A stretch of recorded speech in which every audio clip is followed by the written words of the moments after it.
There's a lot of clanging and going on as Kendrick counts his gold in the evening, but it's almost like counting sheep. It eventually puts him to sleep as well. So, so onward and upward, as they say. You guys meet Ublin at the front gate at 6 a.m. and he's pleased to see that you all have arrived. As you guys arrive, you notice that he has with him. That's all right. You notice that he has with him two mules and a cart that's not quite heavily laden. One thing that you guys know of, that the roads out there, if they're even called roads, are more like ruts in the road. They don't stand up too well to heavily laden wagons, so anytime that there's caravans or anything that go outside the city, normally they'll try and displace the weight. But this one is it's a four-wheel wagon. It's been covered, so that way, in case there's any rain or anything, there's a heavy tarp that's over the materials back there. And the two mules that are out front look pretty sturdy, a little bit bigger than average, so their stamina's that's kind of par for the course in this area. Most of the beasts of burden out here are pretty sturdy. That's just the way that people have to raise them in order to survive. The weather outside in this morning is it's steel gray sky, and no heavy clouds at this point. I mean, there's the marine layer coming off the moon, Steve, but it doesn't smell like rain at this point. But it is pretty cold. Okay, so at this stage then, Ublin is there, happy to meet you at the appropriate time. He doesn't look actually surprised at all, because you guys have shown quite a bit of discipline in your past endeavors. So he hands the reins of the mules over to you. There is a coachman's seat. There's room for two, and then there's enough room in the back to grab a seat as well. There are going to probably be areas on the road where you'll want to disembark and maybe lead the mules a little bit, but that may be kind of totally up to you guys as far as how you want to disperse on the road. The outside the walls, again, the description of this place is, again, like your Scottish moors. The ground is pretty rough in areas, hard packed, in fact. But some of the parts of the road that do get water or get rained on will eventually start bringing up that really black, heavy mud. So something to be aware of if you do encounter some rain is to be careful with the wheels on the wagon. So I'll drive. Something to be aware of. There you go.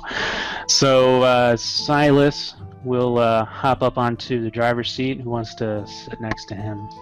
Oh, I'm definitely on the cart, man. Baird is not for this walking through rough country. That's not his thing. All right. Do you want to be in the back or on the seat? In the seat, thank you. I'm in the back. Oh, the home's mine. I call the home. All right, Kendall.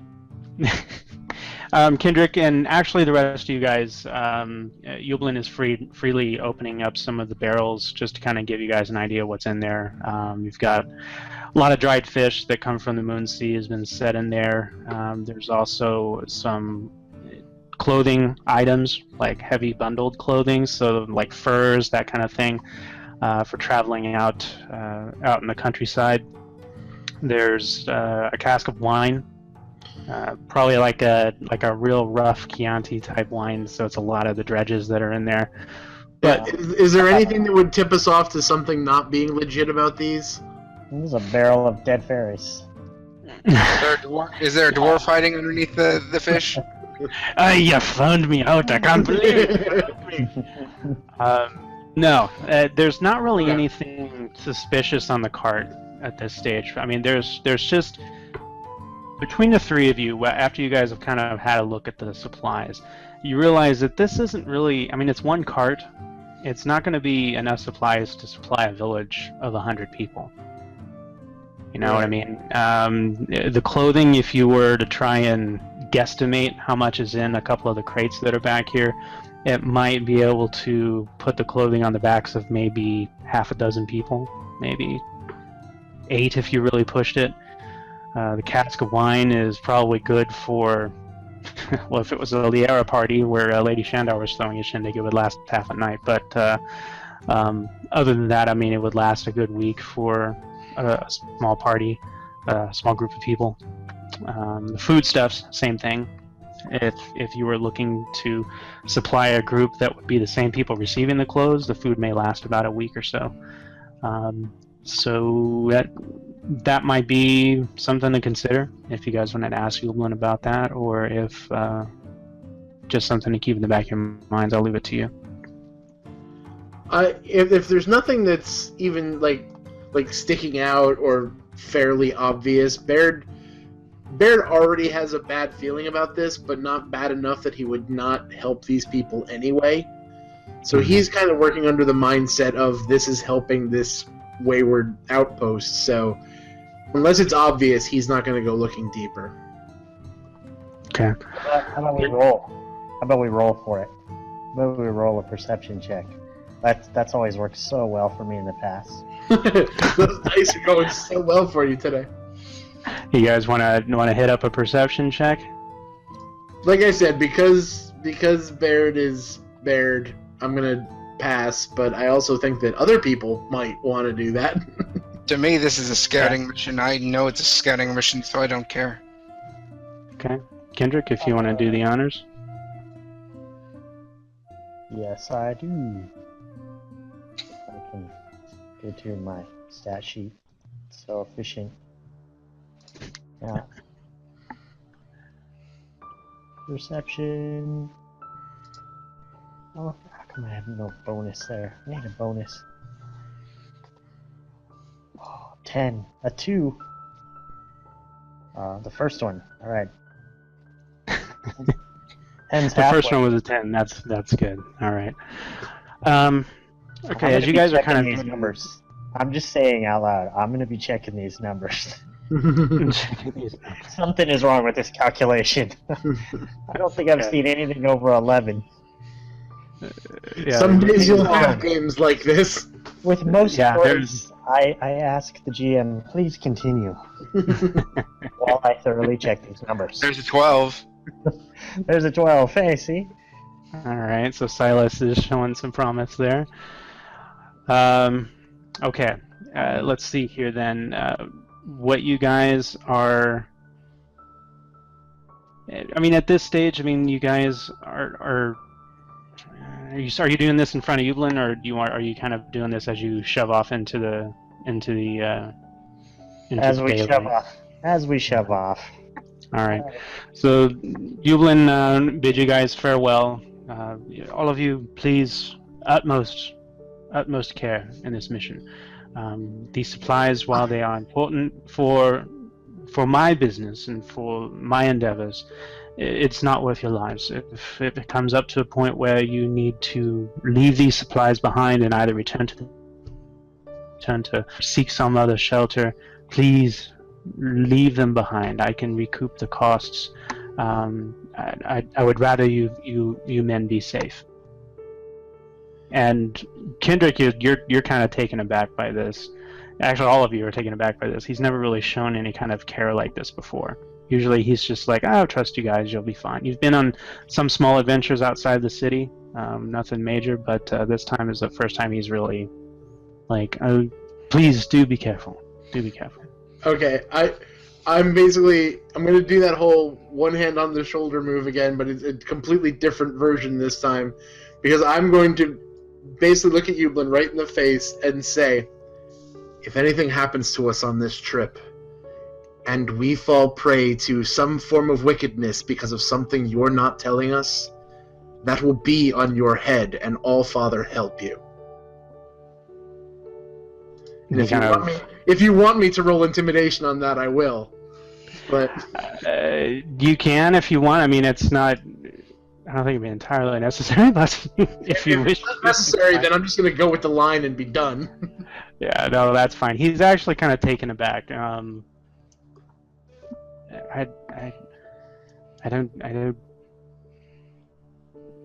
not telling you anything that you don't need to know for this mission. I've given you all of the dangers that are all right, that this are time, here. is he full of it? And All right, so you're gonna do like a. I'm gonna see if he's full of it. All right, let's have it. It's insight, right? Correct.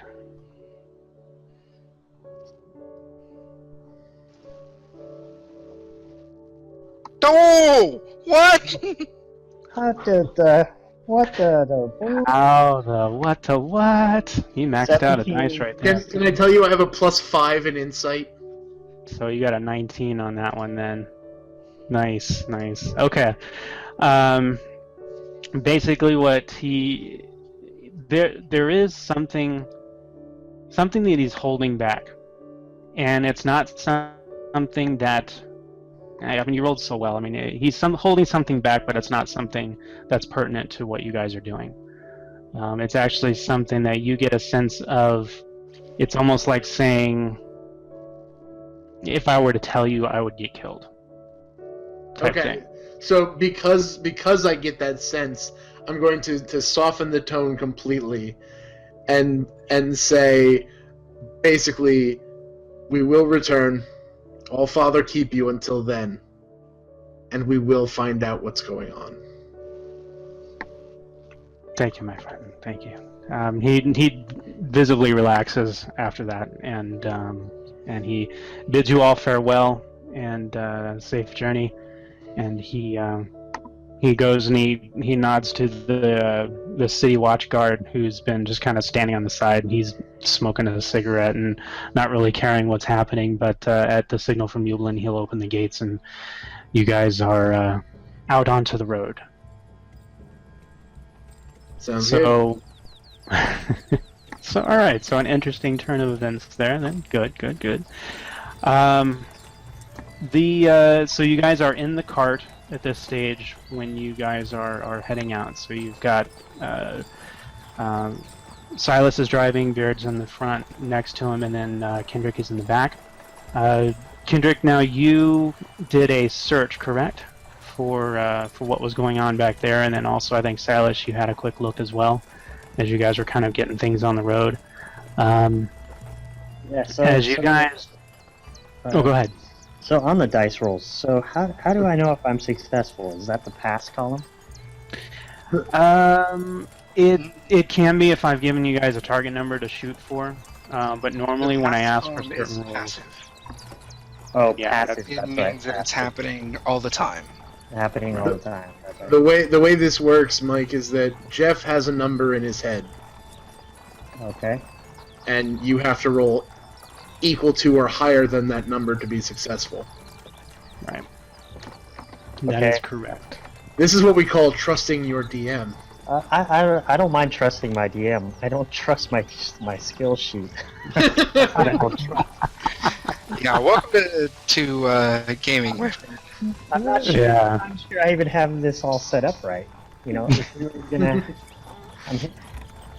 I'm just saying. This is what you get for putting a math nerd. Well, I'm not even a math nerd. This is what you get for. I'm just looking at all these numbers, going, how would we even calculate this by hand? I need a scientific calculator. Yeah, But I'm you know just what? Am I missing some proficiency or something here? But I like that it's now it makes sense. Whatever the number Right. is. Well, it used to be. It used to be in the in the old days of D&D and even in Pathfinder that you would have the DM just kind of out and out saying, "Hey, can I guys have you guys make a roll?" Usually that'll kind of everybody's ears kind of prick up and say, "Oh, something DM's up to something. You know, he's out to get us, and we got to be prepared. We're looking for something now." But with the advent of these passive stats like passive perception, there's even you can actually add up stats for other skills that you guys have to create like a passive target. So if you guys are just kind of doing your thing and maybe some kind of repetitive skill, that sort of thing, I could just kind of go with the passives and say, okay, you guys notice this, you guys do this. Sometimes I'll have you roll something a little bit more just because you're trying to do something more, like when you try to tail Lady Shandar out of there. Yeah, that makes sense. And you guys, yeah, and as you guys were leaving the room, there was a couple of passive numbers that I used to kind of see if you guys noticed what Eldred was doing and how he was acting. It was a pretty easy notice just because he'd been drinking so much, so that kind of unfolded that scene for you. You guys are heading out onto the road. And Hey, Jeff, do you want me to tell you when I'm changing my prepared spells, or you just kind of trust me? I trust you. I Okay. trust you what you're doing. If you want to, just to kind of let Mike Basha know, I mean, as far as prepared spells go, each morning a wizard kind of determines what spells he memorizes. And the nature of the magic is that after he casts it, it kind of flies away from his mind. And he has to kind of rememorize that the next day. So that's kind of how magic works in D&D as a very general concept. So he can only do a spell once a day? Or- Twice. Well, any given spell once a day, yes, but I get 2 spells a day. That said, I get things called cantrips that I can use as much as I want, and they are spells, but they're just the less powerful spells. Right. Exactly. And for future reference, because since we're talking about spells real quickly and the fact that we all got health potions, I'm very happy we all got health potions because my main heal spell is a level 1 spell that I can only cast twice a day. Ooh. Well, make sure you use those on me then. Yeah. See, and this is proof positive that the demon is not always out to kill you. At least not on the first day. Come on, this is the first day. Why would I do something like that? That's just terrible. All right. Come across an army of orcs. Okay. Hey, good luck to you all, boys. All right, so you guys head out onto the road, and stretch you guys have been on before, but usually you're here to kind of intercept another traveling caravan that may be there to kind of leapfrog people out further onto the Phlan Road. When you guys originally arrived in Melvaunt, you arrived by the docks, just because nobody really arrives from the north unless it's an invading band of orcs or something. So crazy people come down from the north, and normally those are the ones that you don't do business with. So once again, it's cold out. Let's drop the temperature a little bit now that you're outside the city and you're outside the walls. The temperature drops to the high 30s. So you've got some wind that's blowing across the landscape there. There's a lot of brush and brambles, a few kind of rotting trees here and there. As you get further away from Melvaunt, though, you do wind up coming across an area where there's some more trees. There's some, trees along the side of the road here and there, some boulders, and then you start seeing peat moss growing here and there, and it's starting to get a little bit greener. Silas, you actually start kind of enjoying that, obviously, because I get happier. start picking up a little bit. My kind of road. Yeah, so it makes for a pleasant first day of travel, or at least the beginning of the day. Now, as you guys have crossed midday, you take a break to kind of give the mules a little bit of time to rest their knees, because again, it's kind of hard rolling on this road. And you guys come to a stop and share a bit of lunch. And it's actually when you guys are in this particular area, you guys are kind of staking out parts of the road just to keep an eye on things. How do you guys, when you guys are traveling, I mean, sometimes you'll be on the cart, sometimes you'll be off. Are there ever any times when you are posting up and kind of looking around, that kind of thing? How do you guys want to manage that? So wait, say that again. We stop and what? Well, you'll have to take some periodic stops to give the mules some rest. And during that time, how are you guys keeping a lookout for things? Well, I think that's clearly Kendrick's job. yes, I instantly want to wander off into the grass on both sides of the cart every time we stop. Okay. I do the same thing, but I'm looking at the flowers. Yeah. You'll find every so often you'll find some good sturdy heather out there. You'll find some different types of shrubberies and stuff to be able to kind of skirt along and get behind, so you can keep a lookout on the road. At this stage, I mean, the wind is kind of whipping by, and it's kind of I don't know. It almost is kind of carrying sounds from different places to your ears, and it gives you a little bit of a misinterpretation of what might be happening close by. But Kendrick, I'll have you give me a perception check to get things started. There's something wrong with these numbers, I'm telling you. Alright, Kendrick, you're on your first station of duty. The other two are having a meal or observing some of the fauna in the area. Nothing really comes up during your time, so like about a half hour in, that sort of thing, maybe one of the other two party members will signal you to come over and have a bite to eat, and then somebody else if they'd like to do a little perception check, we can do that. Oh, I'm all over it. Back to my character sheet. Perception. Boom. Here we go. Okay, a little bit better.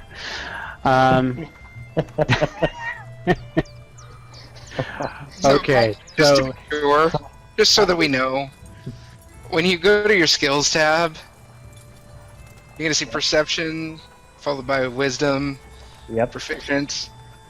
Yep. Are you not proficient in perception? I guess not. That's what I was asking earlier. It says What are no. your proficiencies? There should be about 5 or 6. Are any of them proficient? I'm proficient in aerobatics, investigation, stealth, sleight of hand. That's it. Okay. And then your bonus should just come from your wisdom stat. What's your wisdom stat? It was +1. My wisdom stat is, let's see here, core stat. So that's like a 13. 13, yep. So you're +1, so yeah. So you get +1 to your roll, so you roll the 3, you just suck. So the numbers are coming up right, but unfortunately they're not going your way. Hey, that's all I'm saying. That's all I care. What does my 13 buy me? What did your 13? It buys you the observation that Mike needs to log out and log back into roll 20. No, I'm kidding. I'm just saying, I just want to make sure I'm rolling the right numbers. You are. You're Gotcha. just not rolling well. I'm sucking. I'm okay with that. All right. As Baird is kind of walking the perimeter, he's got his warhammer over his shoulder and he's casting a keen eye upon the land. But more importantly, because of where he may have grown up, and because of the being out in the countryside for a part of his life, he knows how to kind of bend his ear to the wind. And along the wind, in the distance, you hear the sound of sword play, the sound of fighting, and just barely on the edge of your hearing, you also hear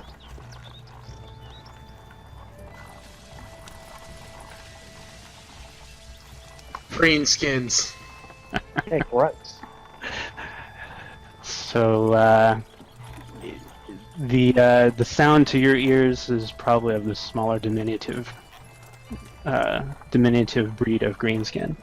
So possibly goblin. Basically, at the sound of that, I'm just gonna grab the warhammer and run and just shout out, just like come on! I take time to tie up the mules. You find a sturdy log that's almost turned into petrified wood at this point, but it's weighty enough that it'll keep the mules from going. But they really show no sign of or any interest in wandering off anywhere. And they're just glad to probably just have a rest. So, all right. So, Baird is tearing off to the south side of the road, or I'm sorry, the north side of the road. As you guys are heading west, and I would assume everybody's following. Yeah, I'll do so a little bit more intelligently, but yeah.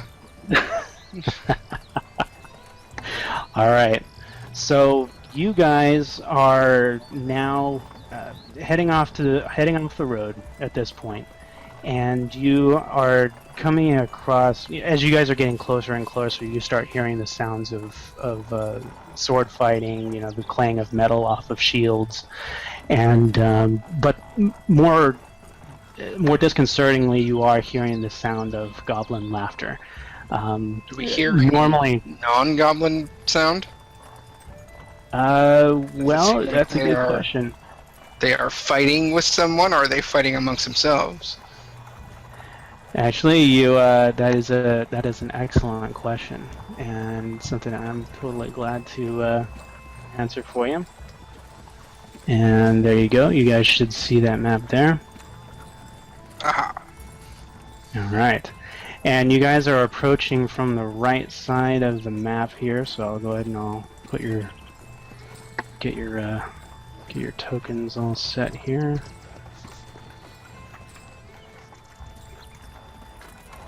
All right. So there is Baird, and then we'll have Kendrick coming up as well. And then we'll have Mr. Sylvan Smith, Silas Sylvan Smith joining as well. So I think you guys have a little bit of control over your game pieces, if I'm not mistaken. If not, just let me know and we'll. Yep. I'll just move. What do you mean, game Okay. pieces? Can you see the game pieces on the right hand side there? Yeah, I can see them. Okay. So, alright, there you go. You guys are approaching from the west and you start hearing the sounds of goblin laughter. You also are hearing the, let's see, the sounds of sword strikes and that sort of thing. You're hearing definitely the sounds of battle that's going on right now. And as you approach the scene, you are greeted with the vision of a group of goblins that have surrounded a single person at this point. And let's see here. The fighting is the human that's in the middle of this group of goblins looks like there's about 5 of them. They are happily and greedily attacking this particular individual, with one that is facing the melee and has his back to your guys' approach as they focus their ire on this human in the middle.